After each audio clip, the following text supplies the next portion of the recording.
computer. One more second. Hi, Mariko Gifford. Thank you so much for joining us. We're doing these interviews to help support and promote Moringa cultivation in the state of California and really across the globe. So it's really an honor to have you here today to talk about Moringa and Moringa for Life and all that you do. It's been a great partnership that we've had just in the last year, and I know it's growing a lot. So thank you. And if you want to just start by telling us your name and who you are and how you got into Moringa and how you heard about it. Yes, well, my name is Mariko Gifford, and I have the business Moringa for Life, which started 24 years ago. I know every year I think, oh, it's another year gone by, and so we're here at 24 years. So I was an organic inspector many years ago, and this is before the USDA took over that organic certification that we have now. And so I was doing a lot of work with farmers, trying to teach them about how to implement those practices. And some places it's very difficult, and the farmers were having challenges. And so I thought if they could just find one thing, I could find one plant that had the most amount of nutrition, then all of that work would be worth it. If you're just doing all that work and you're growing lettuces or microgreens or things that are really high labor, low profit, then it doesn't feel good to put all of that work. So then I started to research what is the most nutritious plant available. And I just was looking botanical libraries and health food stores and all the books. Even today, if you go and look to try to find Moringa in some of these places, it's very difficult. Only the more recent books. But if you look at trees of the world, herbs of the world, you don't find it there. Mm-hmm. I found it in a little catalog that was a perennial seed catalog. And there were 25 seeds, and the description was the most nutritious plant on earth. So that's it. Right? So done. That was it. So I ordered the seed and plant them in my greenhouse and just kind of let it go. It was on automatic timer, and my life was hectic even in those days. And when I came back after a month, it had literally taken over the greenhouse. It had gone up the sides, over the top, and I thought, and the opening of that door was just this like walking into a stadium to everybody cheering. That's the feeling. It was just amazing, and also the color of green. It just imprinted on me this vibrant, lush, full of life plant. And at the time, my business was Mariko's Family Farm. I was just starting, to do small things, and then I just did only Moringa, and there were very few websites. There were like 4 informational websites at the time, and now it's just grown by leaps and bounds. Yeah. Can you tell us about your current cultivation practices and your business? Yeah, so I started doing farmers markets over the years, and then now I'm in a location. We did have a shop set up on Saturdays, and we probably will return to that. So what I do now, I'm focusing more on training. And so where I originally started Moringa, we are back there again. And I have a lot of Moringa growing, and it's really for the purpose of demonstration. So I bring people there in the courses. We'll have an in-person this year for we haven't been able to have it for the last 2 years. So really what my work is implementing the things that are in our course, the permaculture, soil biology, all of those practices. But we do produce a lot of Moringa there. It's an intensive planting in 2 levels. And so that is the cultivation I do. And then I help other farmers get set up with growing Moringa as well. And I think one of the most interesting things I've learned from you about Moringa that I really didn't know before, particularly because I've been working in the tropics and subtropics, was this, what were the skills to kind of overwinter Moringa? And I think you really came up with some great advice and strategies with the yearlings, and Could you just kind of talk through that about, how to get this crop to survive the winter in California? Right. This is, and it's pretty much worldwide. I've tried to create something that's easy to understand. So your season, no matter where you are, is when you can plant out tomatoes and cucumbers. When those are over for you, your moringa season is done as well. So some of the challenge that people have, if they planted it in the ground and you're in a cold area, it can die. It's a tropical plant and you cannot push it far into that cold climate. So what we do when we send our yearlings out, you can order that on our website as a seasonal product. Over winter, it's very difficult in these cold climates. So what we do, we create our yearlings. That means it's gone through our own winter. When it comes back in the fall, or sorry, in the spring, it will shoot up, and those, we cut the tops off and we ship those to areas, especially where there are cold climates, because their summer will be hot. So if you start with a yearling, you're going to have more leaf production in that season for yourself in those areas. So yeah, if you are in a cold climate, you want to protect that during the winter. If it gets to be like 30 degrees, in a row over a week, it can kill the moringa. So you can dig moringa out of the ground, and we've done it many, many times. We've even done a huge moringa mother tree. It was a 6-foot wide hole by 8-foot, deep. I mean, it was quite a challenge, and it came back. It's thriving. So you're gonna have to send me a picture of the mother tree. Oh yeah, it's just beautiful. So we know that moringa is so resilient in that way. So if you're in a cold climate, you can dig that root out or put it in a container and bring it in and out.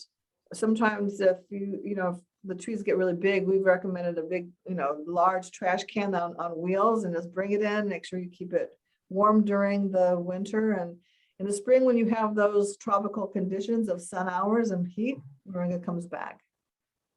Great, thank you. It's tricky sometimes to give specific advice when it really is dependent on the place and what people have access to and what kind of scale that they're trying to cultivate it at. Yeah. And that kind of goes into the next question, which I think you've kind of answered, is what characteristics of moringa do you find most valuable? You've mentioned the nutrition and the resiliency. Is there anything else? I know we both like to talk up this plant and still continue to be fascinated by it, but if there's other characteristics you want to highlight that may be more nuanced, that would be great. Right. So yeah, the growing part of it is a really big part, but it all stems back to the high nutrition and the medicinal uses. So it's a food, it's a medicine. And as I do more and more research for our courses, I kind of get my head down in the midst of our work. And then when I look and see what's happening in the world, so much science is proving more and more uses and more benefits of moringa. And so it just seems never ending. Like there will never come a point where they'll say, well, what else can we do with it? Mm-hmm. That is quite unique in the plant world, that there would be one plant that would have the most nutritious plant ever tested, right? It's like the more that we test it, the more we look at the parameters of it, the more we see everybody should be growing this plant. And so that's the reason that we have really focused on how can everybody grow this plant? How could everybody have this amazing food and medicine in your own backyard, your balcony, wherever you are? So those are really closely linked, because if you have something that's got nutrition, mm-hmm. Why spend all of the trouble, right? So that's because of the unique way, and science is proving more and more things, of the different parts of the tree. That's also big aspect. It can be a nutrition with the leaf. The seed is being tested as the nutritional values, cleaning water with the seed cake. It just is on and on and on, right? All the different. And even the biofertilizer aspect, I think you probably used in your cultivation, where it can act as a growth promoter and biofertilizer for itself and for other crops, right? It's really true. And this is also another, I always say to people well, every time, this is another amazing thing about Moringa. Moringa in agriculture, it's really needing more studies. And we're going to have a study from one of our students in Brazil in May. And we see now that nitrogen fixing, the nitrogen accumulating, it's a plant growth enhancer. So fertilizers all over the world that are, challenged right now and disappearing can be replaced by Moringa. That's the juice of the leaf, that it has to be local. You can't really ship it. Otherwise you preserve it, you introduce a chemical. But some of these places, a lot of the places where food is growing, Moringa can grow as well. And when you can grow your own fertilizer that you can also drink yourself, it's not harmful. You can use all that same machinery for agriculture for putting it out, and it does not harm the other plants. It doesn't harm the soil or the water or your farm worker. Your farm worker can drink what he is putting out on that field. You cannot say that about any other fertilizer on the market, right? I mean, it's toxic. They have a hazmat suit on in order to put their fertilizers out. So that's a whole arena that can really, really move Moringa more into a worldwide use. Some of those tropical areas where we produce a lot of food can be also creating their own fertilizers. Yeah, and also for animal husbandry, increases milk production, increases weight gain. So many of those things are being produced by chemical introduction to our animals and to our plants. And what we can do is replace that with Moringa. Yeah, I think a lot of those other uses are really phenomenal, because it's almost hard to quantify when things have multiple uses and multiple benefits, because when you say you produce an on-site fertilizer, that's not just a cost difference, that's also transportation, reliance, so you talk about self-sufficiency and having this on-site tool as a plant that you can feed yourselves, your plants, and your animals. So it's quite interesting. And that is a great lead in too to just this question, which I think will be a yes, as I've had great dishes with you, but how do you consume Moringa? And in what forms, what ways, what are some of your favorite recipes? And can you talk about just, really putting Moringa into your body? Yeah, Moringa can be eaten in so many different ways. We had the sambar with the seed pod. So I have in my freezer. I don't keep other foods. I just have Moringa frozen in there. So I have the flour that I froze. It's in a vacuum bag, and the seed pods, and also the leaf. So I can add it when we're not in season. I still have access to that high nutrition and the benefits of Moringa. So putting it into your everyday food is the most important thing. It is a food, and because it has such high nutrition, it goes into that realm of medicines. We can use it for our health. But if you have it in your everyday life, that's the best. So we make it as soon as it's fresh, and we can do it with the dried as well, but it's not nearly as good. Pesto we make in all different ways. If you think about any food that you're making that has basil or spinach or any leafy green, you can eat Moringa that way. You can put it in smoothies. And I don't really make smoothies that much, but I know a lot of people take it that way. But we do another way that I like it is in like a frittata with all other greens that are growing, because we have a lot of food in our home midst. And so I try not to burn out on it, because sometimes I'm just like, I just want to eat it and eat it. But then there's a point that you go, and that's your body telling you you've had enough nutrition. I mean, you listen to that, and sometimes it's just like, I can't eat Moringa today, But it's just a glorious thing. That's why if people start to have that in your life, and that feeling of fully nourished, you really crave it. Yeah. And all those recipes are on our YouTube channel. So I have shown how to make the Moringa cooler, the pesto. There might have been a third one. So on our YouTube channel, you can look it up, Moringa for Life. Yeah, and I think that's really important just to highlight the amount of work that you've done and shared and developed, your business, not just into a Moringa product business, but a Moringa training business for other people to be able to cultivate it. So, I definitely encourage our viewers to check out your videos that range from, how to transplant, how to do the yearlings, to how to make Moringa beer. That's right. Moringa beer. That's on everybody's list. Absolutely. And I think the other thing I just really want to compliment and highlight is that, we don't know a lot of foods. We know a very small amount. And so when there is this new food to us, or it's maybe an old food to our ancestors and grandmothers, but now new to us in this new form, it's great to have that comparison, both with what you said about when to plant Moringa regarding tomatoes and cucumbers, and then in terms of eating it, well, what is this? How do I eat it? Well, when you say you can eat it just as you would eat spinach or basil, that also helps, so I appreciate your, your language transfer that can help all of us encourage, us to be eating more of this. And is there, in terms of, you mentioned a lot of research going on, and if you could fund your own research questions, or if you wanted to know more about Moringa, what would it be? Oh, to know more about Moringa, it's ever growing. It's just I think that because the level that I'm at is really, there's many people who are really looking at all the advanced ways of knowing about Moringa, the research. There's now, people putting it in as a flour, people fermenting it, the beers, but really seeing all the ways that it could be in food.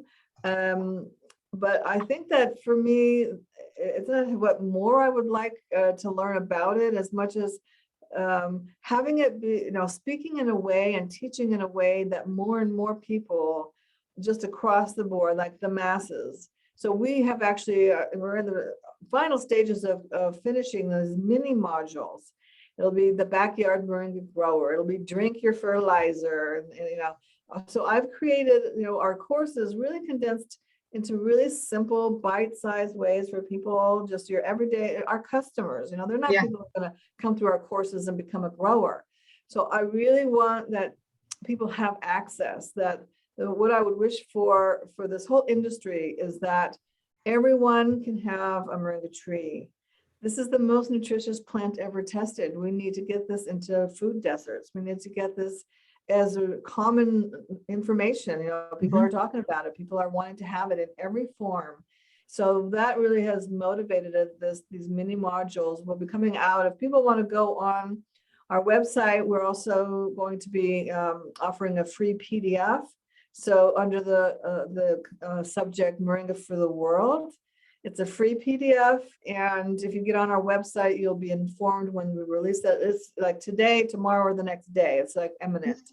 Great. And then, so that's a PDF that's coming, and I'll be doing live Facebook and Instagram and stuff about Moringa for the World, but also so that people can understand there's ways to find out about Moringa that don't involve the whole journey that I've been on, because people are like standing on my shoulders, but I also want that people are really looking to see how they can have access to this and put it in their everyday and learn about it. It is fascinating. We'll have one that's called Cleopatra's Moringa, and Moringa morphology for plant science geeks, right? And it's like we just thought I want to make it easy and accessible and open, that people just like want to know about it, learn about it, and have it be just as common as spinach and basil. Yeah, that's great. That's great. It's just a beautiful thing to hear and to appreciate all of everything from just, people and their families and their gardens up through all of the science. And I agree that I think we want more knowledge about it. And I will note that on that point, part of the course that you offer that I've taken and that we've had others in California take, is that you also address that there is misinformation out there about Moringa, right? So that even us within the community are aware of us trying to be legitimate, as scientific as we can, as straightforward and transparent as we can as well. And so I think that that's really important, an important part of it as it does advance in the industry over the next several years. For example, I was just talking with you about misinformation about its potential to become invasive in certain parts of the country. Certainly there have been issues in other countries about excessive health claims. And so that all makes a difference too, right? And getting down to more, instead of saying it can cure 300 diseases, let's say, hey, it's really healthy to have in your diet. There's been studies that have shown this, this, and this. These are the recommended doses if you want to get those effects. So I just appreciate that you've taken that on as well, and are a responsible member as we try to be in this Moringa community. And I think that's critical. I think it is too, and it's a really good point, because we know that in Brazil, when people were starting to make a lot of claims, and Moringa was growing all over Brazil, it's the perfect climate year round. And they were making claims. And so instead of regulating it like ours is regulated by the FDA, instead they shut the industry down. So Moringa is not allowed to be sold in Brazil. Mm-hmm. So that's the danger. I mean, it's an unusual action from a government, but it's possible that this happens. So that's why, I always stress, let's speak about Moringa. And that's also one of the little mini modules. Let's everybody be knowing what our government's regulations are for what we can and cannot say about anything, not just Moringa, but spinach. Does spinach cure all these things? I mean, but it's such a common everyday thing, spinach. And that's my goal, is that Moringa becomes this common everyday thing too. But because Moringa is in a unique place, because it has so much vitamin, mineral, amino acids, antioxidants, it's a really unique place to be in, to say, well, it's a food, so just let's eat it as a food. Right. But it also goes into all those medicinal uses. And because of that, people want to say, yeah, if you take this much Moringa for this long and this amount, it'll cure your da-da-da. I really, really want to be on the inside of that, so that it never endangers our ability to use this plant, to have it for everyone. It's to protect the plant and people who want to be able to use this. So I really stress that. I mean, one of our mini modules is just on that, like what you can and cannot say. And most countries have something like that. So just find out what yours is and just stay within, because there's no reason to give people this information, to tell them these kinds of things, because we really don't know. On all fronts, what's good for somebody. We can test it ourselves on ourselves. We should eat it ourselves, see, and check in. How does that make me feel? Good? I'll take more. And you take more until you get to a place, like I said, oh, I can't take anymore. That's your limit. You back down, that's what you take. You don't just push it and try to take so much that your body really is a hard time with it, because you can end up having an adverse reaction just because your body's just like, no more, right? Yeah. And I think there's also just the aspect of, kind of semantics and classification. So in the US, for example, you can't make a health claim, or you can't say this can cure, treat, or diagnose or mitigate a disease, but you can say things like promotes a healthy GI tract. So there are ways around it. And, one example I remember hearing at one of these conferences was they said garlic could be a food, a medicine, or even a medical device, because I guess some people put garlic cloves in their ear. So they said that actually, technically, then you would be saying that that's a medical device. So it now falls under other regulations, right? And so there is big differences between these, and but yet our bodies don't necessarily distinguish between food and medicine so much, especially when speaking about preventative health. So it's really interesting. It's been fun to navigate this world a bit, and we are promoting more clinical studies as well. But those regulations also determine what you can measure as outcomes from a clinical study. Right. Yeah. So, And I um, want to acknowledge you as well, because you have made Moringa so much more accessible just from your interest in the grants that you've applied for. You were like our godsend. It's like, wow, something here. Because I don't have that information, that wherewithal to do all that. I'm just like, no, I'm so focused on growing the plant, teaching people how to do it, providing it, So it's really great to find that more and more people are just stepping up and working with Moringa.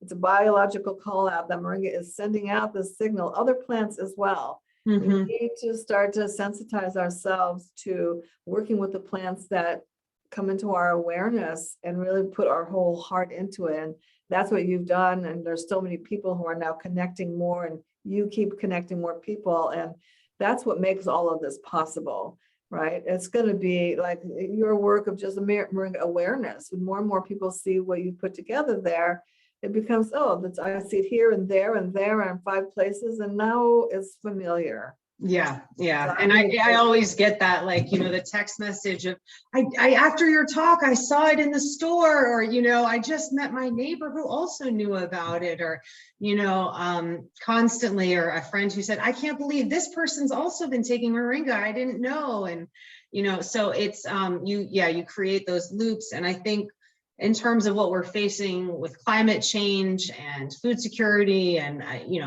a pandemic that is ongoing, and an underlying epidemic, really, of health issues.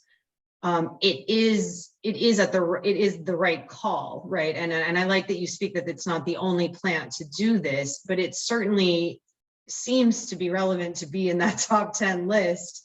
And we're moving forward with a couple other grants on climate smart crops and technologies. So it is good to see it at that larger level.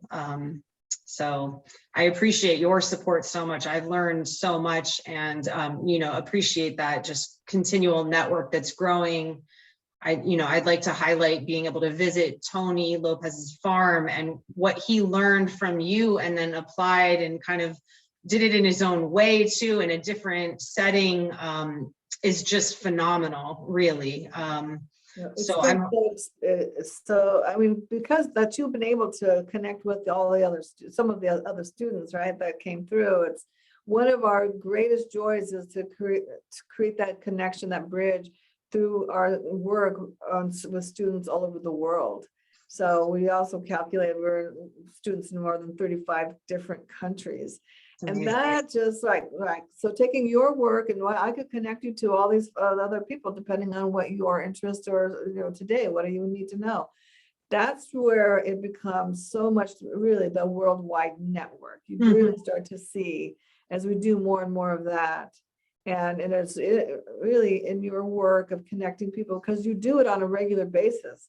It's all that we know about in marketing, like how many frequent times that people hear about something. And then it's just, I mean, big companies do this all the time. They show it here, they sponsor this, they put their name on something. It's because we're seeing it over and over again. And that's how humans are. It's like, oh, it starts to become a part of my world. So what is that? And they make it a part of the world. So the work that each person is doing, it's really important wherever you are in the world, that you take this up and join in. And so that's why we have all these ways you can join in, and what you're doing to go to your website and then see, because that's all information that people can access and learn and be on this journey with us.